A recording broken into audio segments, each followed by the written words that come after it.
Alam ko na naghahanap ka ngayon ng pagkakakitaan. Malamang isa kang OFW o empleyado na nawalan ng trabaho dala ng panahong ito. Pero bago ang lahat, alam niyo ba na simula nung tumama ang pandemya sa ating bansa, ay marami talagang negosyong naapektuhan, lalugi at nagsara na nagresulta sa pagkawala ng trabaho sa marami sa ating mga kababayan. Ngunit, merong mga negosyo na malakas kahit sa gitna ng panahon ng pandemya, gaya ng mga health and wellness, na dahil sa kalusugan ay dinagsa ng ating mga kababayan.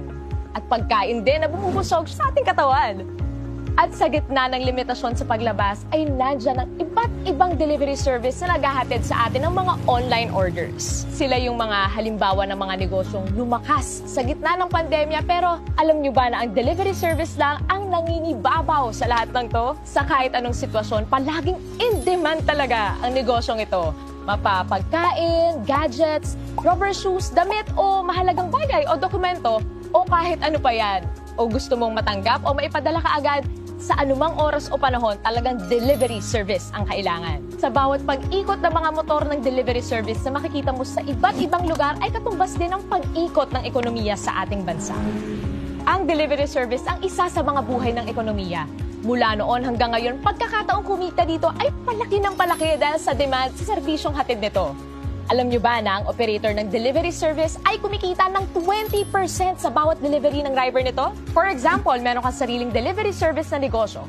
Kung nag-average ang rider mo ng 500 pesos per delivery transaction, aba, may 20% na kita mo doon ay 100 pesos. At kung nakaka-10 delivery ang rider mo sa isang araw, meron kang kita ng 1,000 pesos bilang operator.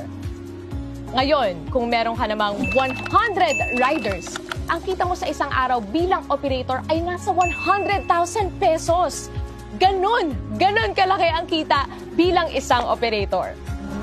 Paano nga ba maging isang operator at magkaroon ng sariling delivery service na negosyo? Hindi biro ang magtayo ng isang delivery service na negosyo. Unang-una, kailangan mo ng malaking kapital na mahigit 30 million para iset up ang opisina at maghanap ng mga empleyado para sa operations nito. Pangalawa, kailangan mo ng isang IT company na gagawa ng software at operating systems nito na nagkakahalaga ng mahigit 50 million para i-set up at i-maintain taon-taon. Pangatlo, kailangan mo kumuha ng iba't ibang permit para sa pag-operate ng negosyong ito. At pang-apat, kailangan mo pang mag-set up ng iba't ibang opisina para sa mga iba't ibang lugar na mag-ooperate at kumuha ng mga permits para dito. Mukhang mahirap maging operator ng isang delivery service na negosyo dahil sa dami ng kailangan, lalo na sa kapital. Pero ngayon, posible na. Worry no more dahil nandito na ang isang delivery service company na pwede kang maging online franchise operator. TokTok, ang pinakabagong delivery service at ang kauna-unahang online franchise operator delivery service company ay kakatok na sa mga pintuan nyo. Bilang isang TokTok online franchise operator, magkakaroon ka ng mga benefits na may enjoy mo. Pwede kang tumanggap ng mga rider applicants under you with up to 100 riders per operator. Magkakaroon ka ng TokTok delivery service link to monitor your riders and transactions na kahit cellphone lang, pwede na. Kumita ng 7% sa lahat ng delivery transactions ng mga riders mo. At pwede ka rin magkaroon ng pagkakataong kumita ng hanggang 30 to 60,000 pesos. Kada buwan yan, take note, at nasa bahay ka lang. At pwede ka na rin maging online franchise operator anywhere in the Philippines na hindi mo na kinakailangan mag-set up ng kanya-kanyang opisina sa iba't ibang lugar. Nasa bahay ka lang, pwede na. Magkano naman ang kapital na kailangan para maging isang TokTok online franchise operator? Unlike sa mga traditional delivery service, dito sa TokTok, ang pangarap mong maging isang delivery service operator ay posible na. Hindi mo kailangan maghanap ng malaking opisina. Hindi mo kailangan maghanap ng mga empleyado.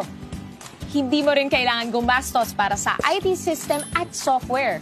Basta may cellphone at internet ka, pwede na! And the best part, hindi mo kailangan ng malaking kapital, hindi mo kailangan ng 30 million, 20 million, 5 million, or kahit 500,000 pesos. Pero what if, sa halagang 288,000, pwede ka na mag-operate ng sarili mong TokTok online delivery service? Mas okay, di ba? Huwag ka muna mag-celebrate dahil naintindihan ni TokTok ang pinagdadaanan ng karamihan sa ating mga kababayan sa panahong ito. Kaya from 288,000, ginawa na lang nilang 58,888 ang kapital para maging isang TokTok online franchise operator. Kaya operate na agad! Dalawa ang paraan para kumita dito bilang TokTok online franchise operator. Una, magkaroon ka ng personal delivery link na pwede mong i-post at i-share. At kapag meron kang kaibigan na nag-book gamit ang iyong personal delivery link, ay 3% ang pwede mong kitain. For example, meron kang average na 150 bookings sa isang araw at nag-average ka ng 150 pesos kada isang booking. Pwede kang kumita ng as much as 20,000 pesos per month nang nasa bahay ka lang sa tuwing may gagamit ng iyong personal delivery link.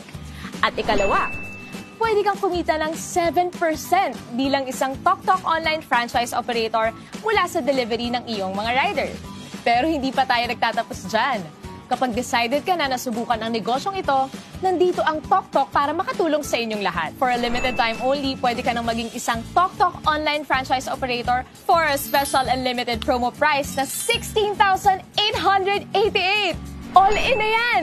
Wow na wow talaga! Tandaan, promo lang to at kung gusto mong simulan ang negosyong ito para sa mga iba na nakaka-excite na impormasyon, kontakin mo lang ang taong nagpakilala sa'yo ng negosyong ito.